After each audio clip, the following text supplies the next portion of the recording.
Vamos começar então o nosso estudo da classificação dos materiais pelos materiais diamagnéticos. Então, em se tratando de uma análise em escala atômica, eles são materiais que não apresentam momento magnético atômico. Então, internamente, o movimento de elétrons e de espinha ocorre de uma maneira que eles não apresentam aquele momento de dipolo individual mostrado no início do vídeo anterior. O alinhamento, então, com o campo magnético externo, a magnetização dos materiais diamagnéticos, ocorre em sentido contrário ao do campo externo aplicado. Então, isso resulta em um Xm, que é a suscetibilidade magnética, menor do que zero. Então, os materiais diamagnéticos são materiais que apresentam uma permeabilidade relativa menor ou aproximadamente igual a 1. Como se detecta, como se faz um experimento para mostrar que um material é diamagnético? Basta que se observe uma força de repulsão devido à aplicação de um campo externo. Então, se aproximarmos um ímã permanente de um material diamagnético, a tendência dele é ser repelido. O diamagnetismo não é afetado pela temperatura, então aumentos de temperatura não afetam as características do material. E uma situação onde o diamagnetismo seria perfeito é numa situação onde temos supercondutores. Em supercondutores, ou num caso ideal, onde essa suscetibilidade fosse igual a menos 1, a permeabilidade magnética, ou a permeabilidade relativa, seria zero. Ou seja, dado um campo externo qualquer no entorno desse supercondutor, no interior do condutor a tendência é que B, a densidade de fluxo magnético, e H também, sejam zero. Então esse é o caso de diamagnetismo ideal, ou perfeito. Exemplos de materiais com comportamento diamagnético. O nosso principal condutor, o cobre, o chumbo, ouro, prata, mercúrio, que também é um metal, bismuto, silício, vidro, silício utilizado na construção dos semicondutores e também utilizado na fabricação de vidro, grafite e diamante, que são duas estruturas de carbono, também são materiais diamagnéticos, o cloreto de sódio, nosso sal de cozinha, o boro é um material diamagnético, logo vamos ver como ele pode ser utilizado em outras ligas para produzir material ferromagnético, mas ele sozinho é um material diamagnético.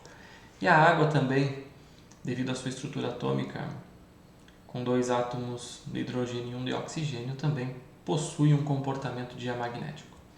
Então aqui temos algumas características principais. De uma forma gráfica, visual, usando então como fonte esse livro Fundamentals of Material Science and Engineering, que é um livro bem interessante desses autores Callister e Rathwich. Nós temos então duas figuras que mostram o que seria antes da aplicação de um campo magnético externo e após a aplicação de um campo magnético externo. Então, individualmente os átomos ou as regiões desse material não possuem nenhum momento de dipolo, e quando há a aplicação de um campo magnético externo, nós temos aqui então um norte-sul, o efeito individual é no sentido de reduzir esse fenômeno, reduzir esse efeito. Então, quando aplicado um campo magnético externo, o alinhamento ocorre no sentido contrário ao do campo aplicado. Então, por isso que a permeabilidade relativa tem valor menor do que 1, porque aqui dentro o campo fica enfraquecido quando se aplica um campo magnético externo.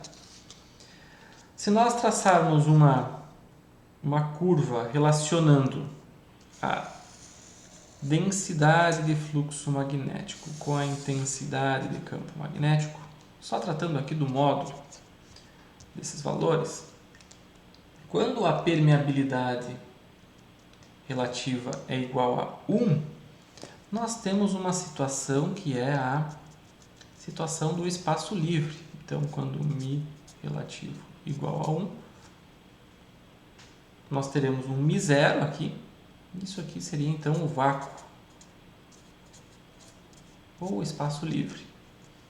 Os materiais diamagnéticos têm uma resposta, então fica abaixo dessa curva, porque a permeabilidade relativa tem valor menor do que 1. Então, aqui seria, digamos, a curva dos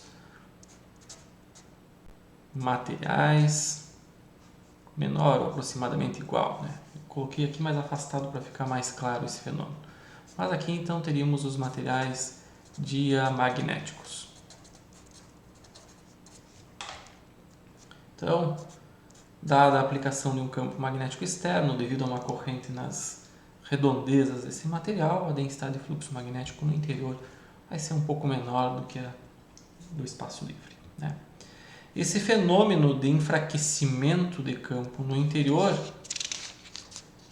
resulta num fenômeno interessante, que é o seguinte: dada a aplicação, no caso de materiais supercondutores, de um campo magnético externo, para que no interior do supercondutor haja um campo nulo, tem que acontecer um fenômeno que é de completo cancelamento do campo magnético externo aplicado.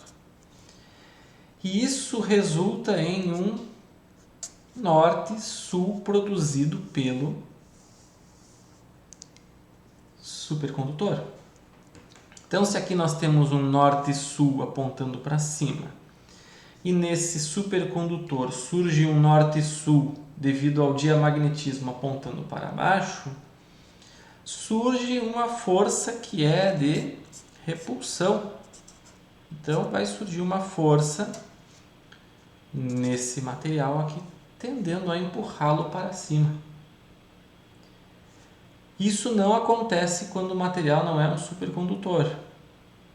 Supondo aqui, então, um outro material qualquer, com uma permeabilidade próxima da permeabilidade do espaço livre, esse fenômeno não ocorre. Então, os materiais diamagnéticos são repelidos quanto mais próximo de zero for a permeabilidade total, ou a permeabilidade relativa, como é o caso dos supercondutores, maior é essa força. E isso leva, então, à possibilidade daquilo que se chama de levitação magnética. Uma das possibilidades é a seguinte: num arranjo onde temos um ímã permanente e onde temos um supercondutor, nós podemos ter então uma força de repulsão entre eles. Esse supercondutor aqui é um pedaço de condutor submetido a uma temperatura muito baixa. Isso muitas vezes é conseguido com, por exemplo, nitrogênio líquido. Então, a baixíssimas temperaturas, tendendo ao zero absoluto, é possível conseguir então características de supercondutor e fazer com que um ímã fique então flutuando. Isso seria analisado da seguinte forma: dado um certo ímã que produz aqui um norte e sul, e dado então um material supercondutor,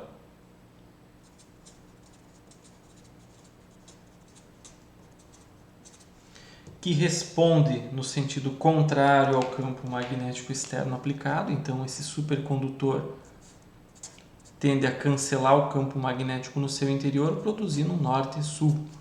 E com isso, então, se tem forças de repulsão, e essas forças fazem, então, com que esse ímã permanente fique levitando. A levitação magnética também é possível com a aplicação de correntes em bobinas, né?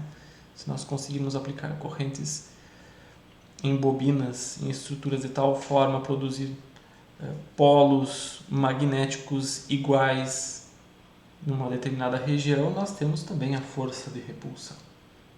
Então, esse seria um resumo do que são materiais diamagnéticos, materiais que respondem de maneira contrária a um campo magnético externo aplicado.